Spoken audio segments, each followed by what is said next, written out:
Bismillahirrahmanirrahim. Assalamu alaikum, hürmetli görürmenler. İstiklal gündelik haberlerimizi görüşünlerine karşı alımız. Ben Abdullah Yalqun. Programımızda vatanımız Şarkı Türkistan ve dünya gün tertibideki en mühim haberlerini huzuruna sunumuz. Qeynamızda qıtanlar ekranımızda olsun. Xitoy Aqtu nahiyasida maxsus tutqun qilish harakati qo'zg'adi. Xitoy rejimi har xil nomlar bilan Sharq Turkiston xalqini tutqun qilib kelayotgan bo'lib, bu qitim Aqtu nahiyasida atalmış bahar güldürmama hareketi namida maxsus tutqun qilish harakati qo'zg'agan.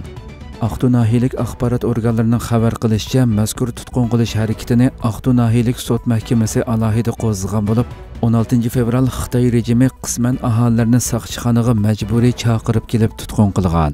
Qismanlarni oilasiga kirib tutqun qilgan. Xabarda Xitoy doiralarining 8 soat harakat qilish orqali 4 kiloni pash qilganligi, buningga munosabatlik 8 odamni tutqun qilib, 4 odamni rasmiy to'xtatib qo'yganligi bildirilgan bo'lsa-mu, biroq ularning nima sababli tutqun qilinganligi yoki to'xtatib qo'yilganligi haqida uchur bermagan. Undan boshqa Xitoy diviziyatorining 14 fevral xabar qilishicha, Qashqar Maralbeshi Tumshuq shahridami o'xshashli atalmış bahar güldürmama harakati nomida maxsus harakat o'rinlashtirilgan bo'lib, ma'lum bo'lishicha, Xitoy atalmış bahar güldürmama harakati nomidagi maxsus tutqun qilish harakatini Qashqar viloyatiga tava har qaysi nahiyalarda umumyuzlik qo'zg'agan. Avstraliya chet el kuchlarini demokratiya musofasiga aralashmaslik haqida ogohlantirdi. Avstraliya chet el kuchlarini demokratiya musofasiga aralashmaslik haqida ogohlantirdi. Xitoyning 2021-yildagi Kanada saylamini qalaymaqonlashtiradigan murakkab strategik suiqasdga qatnashganligi oshkorlangandan keyin Avstraliya ichki ishlar ministri Clary O'Neill Avstraliyaning demokratik musofasiga ta'sir ko'rsatishni o'ylayotgan chet el kuchlariga ochiq-oshkora ogohlantirish berdi. Avstraliyaliklar to'rining xabarida bildirilishicha, O'Neill xonimning ogohlantirish bayonoti seshanba kuni Avstraliya bexatarlik axborot tashkilotining bosh amaldori Mike Burgessning yillik davlat tahdidini baholash dokumenti e'lon qilinishdan burun e'lon qilingan. Dokumentda Avstraliyaga qarshi josuslik, chet elning aralashishi, terrorlik va bir qator tahdidlar haqidagi bexatarlik arxivining yangilangan nusxasi e'lon qilingan. Clary O'Neill ogohlantirish bayonotida, biz har qanday ahvolda chet el hukumatlarining demokratiya tuzilmamizga yoshirin ta'sir ko'rsatishga urinishiga yo'l qo'ymaymiz. Shuni ta'kidlash kerakki, chet elning aralashishi faqat bir necha davlatdan keladi degan. U so'zda yana chet elning aralashish harakati to'xtovsiz hiylagarlik bilan shaxslarga ta'sir ko'rsatib qolmay, bizning demokratik musofamizni tubdan buzadi. Avstraliya hukumati demokratiyamizni qo'g'dash uchun qo'lidan kelishcha tirishyapti va uni ojizlashtirish urinishiga qarashtirdi degan. Bildirilishicha, o'tgan yili Avstraliyaning yuqori darajalik josuslik organining boshlig'i Burgess 2022-yildagi federatsiya saylamining natijasiga ta'sir ko'rsatish urinishini mag'lub qilganligini aytgan.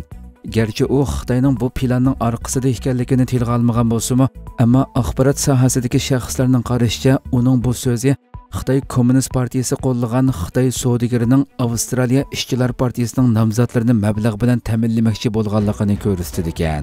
Avstraliya axborot jamiyatidagi bir qancha manbalar dokumentning to'g'riligi va axborotning oshkorlanib ketganligini dalillagan. Xitoyning aralashish strategiyasining markaziy nuqtasi Xitoyning Tayvan masalasidagi maydoniga hissdoshlik qiladigan parlament a'zolarining saylanishini ilgari surish ekan. Mazkur hujjatda ko'rsatilishicha, Xitoy diplomatlari va ularning vakolatchilari, jumladan Xitoy axborot vositalarining bir qism a'zolari Kanadaga besim ishlatib, Konservativlar partiyasining Xitoyni ko'p tanqid qiladiganligini, agar saylamda utib qolsa, oqibati Amerikaning sobiq prezidenti Donald Trumpga o'xshab qoladiganligini bildirgan. Xitoyning Rossiyaga yordam berganligiga bo'lgan gumon barg'ancha kuchaymoqda. Amerika bilan Shimoliy Atlantik ahdi tashkilotining Xitoyning Ukraina urushida Rossiyaga qilgan harbiy yordami haqidagi andishasi kuchaymoqda. Fransiya xalqaro radiosi 21 fevral Val ko'chasi gazetining xabarini naql qilib xabar qilishicha, Amerika Xitoyni Ukraina urushida Rossiyani qurol bilan ta'minlamaslikka ogohlantirgan. Amerika Tashqi ishlar ministri Antony Blinken Xitoyning Rossiya-Ukraina to'qinishida Rossiyaga qurol yordami berishni o'ylashayotganligini, agar qurol-yarog' yordami berilgan taqdirda oqibatning ig'ir bo'ladiganligini bildirgan edi. Ilgari Val ko'chasi gazeti e'lon qilgan savdo sonliq ma'lumotlarda ko'rsatilishicha, Xitoy uchquchisiz aeroplanlar orqali Ukraina urushida Rossiya qismlarini qo'llagan. G'arb amaldorlari, bexatarlik analizchilari va tamojna sonliq ma'lumotlarga qaraganda, G'arb hukumatlari Rossiyaning Ukrainadagi urush ta'minotini uzmoqchi bo'lgan 1 yildan ko'proq vaqtdan buyon Xitoy Rossiyaga kichik tipdagi uchquchsiz aeroplan eksporti qilgan bo'lib, bu Kreml saroyini Ukraina qismlarini unumli nishonlash texnikasi bilan ta'minlagan. Xitoyning savdo sohasidagi bir qism uchquchsiz aeroplanlarning tamojna xotirasiga qaraganda, Xitoyning Shinjongga joylashgan Dajang yangilik yaratish fan-texnik shaklik shirkati bir qism uchquchsiz aeroplanlarni urush oldingi sepiga to'shigan. Undan boshqa qisman uchquchsiz aeroplanlar Arab Birlashma Xalifaligi orqali urush oldingi sepiga yetkazilgan. G'arbning Rossiyaning urushni davom qilish iqtidorini cheklash uchun qilgan besimi keng ko'lamda davom qilgan bo'lsa-mu, biroq Rossiyaning Xitoyda yasalgan uchquchsiz aeroplanlarni Ukraina urush maydoniga davomli o'rinlashtirishi Rossiya armiyasini muhim ta'minotga ega qilgan. Tamojna xotirasida ko'rsatilishicha, Xitoy mudofaa shirkatlari Rossiya davlat mudofaa shirkatlariga yo'l boshlash aslahalari, radarga kashili paydo qilish texnikasi va kurashchi aeroplan zapchaslarini to'shigan. Xitoy G'arbga qanday qarashtirish to'g'risida Rossiya bilan suhbatlashdi. Xitoy tashqi ishlar amaldori Wang Yi 21 fevral Rossiya bexatarlik amaldori Patrushev bilan ko'rishib, Ukrainada 1 yil davomlashgan urushni qanday oxirlashtirishni muzokara qildi. Amerika ovozining xabarida bildirilishicha, Xitoy Rossiya bilan G'arbga qanday qarashtirish to'g'risida suhbatlashgan bo'lib, Xitoy taratqusi Xinhua agentligi Xitoy bilan Rossiya amaldorlarining uchrashishini Xitoy-Rossiya strategik bexatarlik maslahat mexanizmi rahbarlik uchrashishi deb tasvirlagan. İki taraf uchrashishda ikki davlatning navbatdagi xalqaro strategik vaziyatni muzokara qilganligini va har xil bir taraflama bo'zaq qilishga qanday qarashtiradiganligini tilga olgandan boshqa, ikki taraf yana Ukraina masalasida fikr almashtirgan.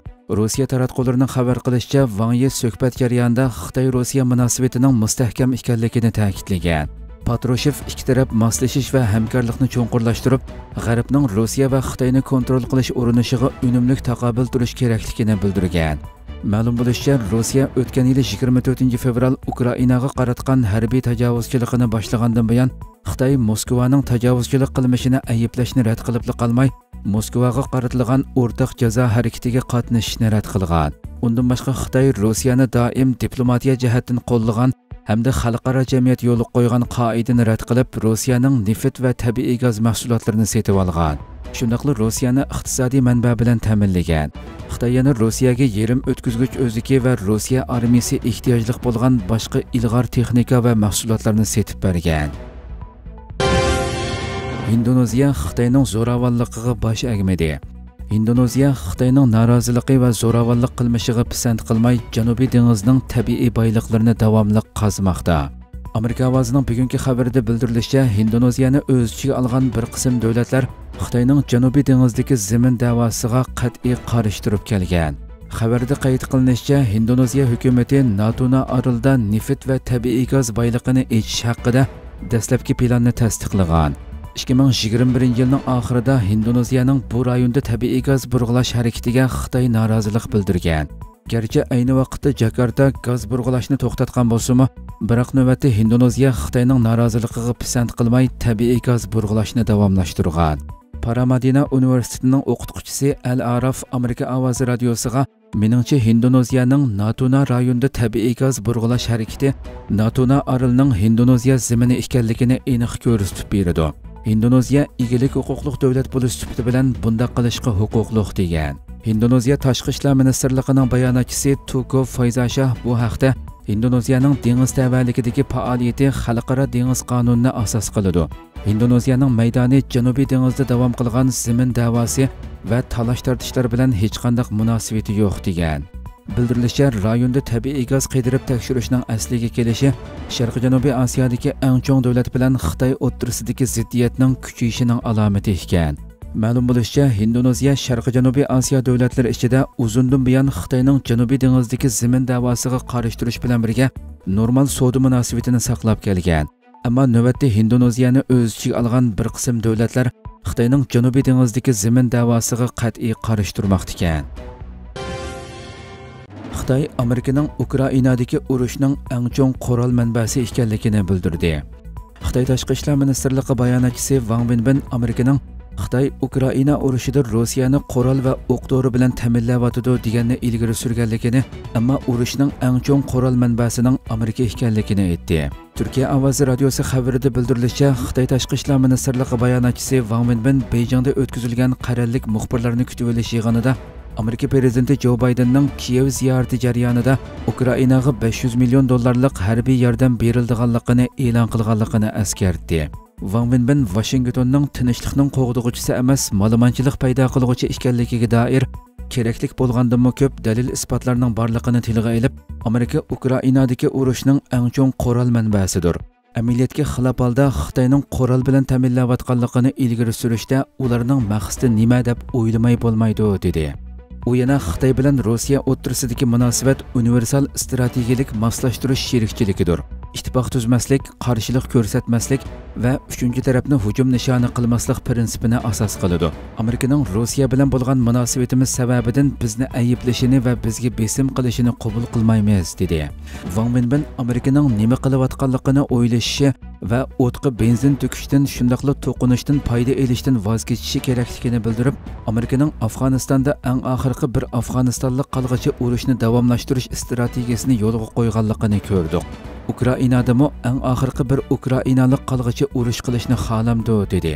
Amerika tashqi ishlar ministri Antony Blinken 19 fevral Amerikaning CBS televiziya kanaliga bergan bayonotida Amerika istixborot idorasining Ukraina urushida Xitoyning Rossiyani qo'llab-quvvatlash uchun qurol va o'q-dori bilan ta'minlayotganligiga doir ma'lumotlarga erishganligini o'tirg'a qo'ygan edi.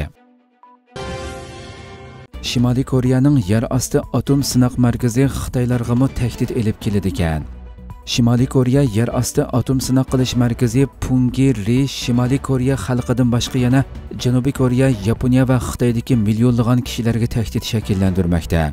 Turkiya ovozi radiosi xabarida bildirilishicha, Janubiy Koreya yerlik matbuotlarining xabarlariga asoslanganda markazi poytaxt Seulga joylashgan kishilik huquq guruhi tomonidan e'lon qilingan dokumentda rayondagi millionlagan kishilar ishlatgan suv manbasining Punggye-ri atom sinoq qilish markazidan tarqaladigan radioaktivlik moddalarning ta'siriga uchrayotganligi bildirildi.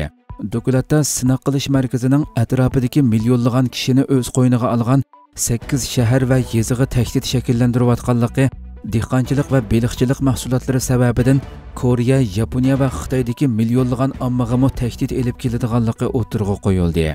Dokumentda tadqiqot natijasining yadro va tibbiy mutaxassislarning tadqiqotlari bilan Birlashgan Davlatlar Tashkiloti Janubiy Koreya hukumatining istixborot manbalarini asos qilganligi uqtirildi. Kishilik huquq guruhining rahbari va tadqiqotchisi Janubiy Koreyalik Robert Yang Hwan Lee tadqiqot natijasining muhimligini tilga olib, bu dokument Shimoliy Koreya yadro sinoqlarining Shimoliy Koreya xalqiga emas, balki qo'shni davlat xalqlarining yashash huquqi va sog'lomligiga tahdid elib keladiganligini ko'rsatib berish nuqtasidan intayin muhim dedi.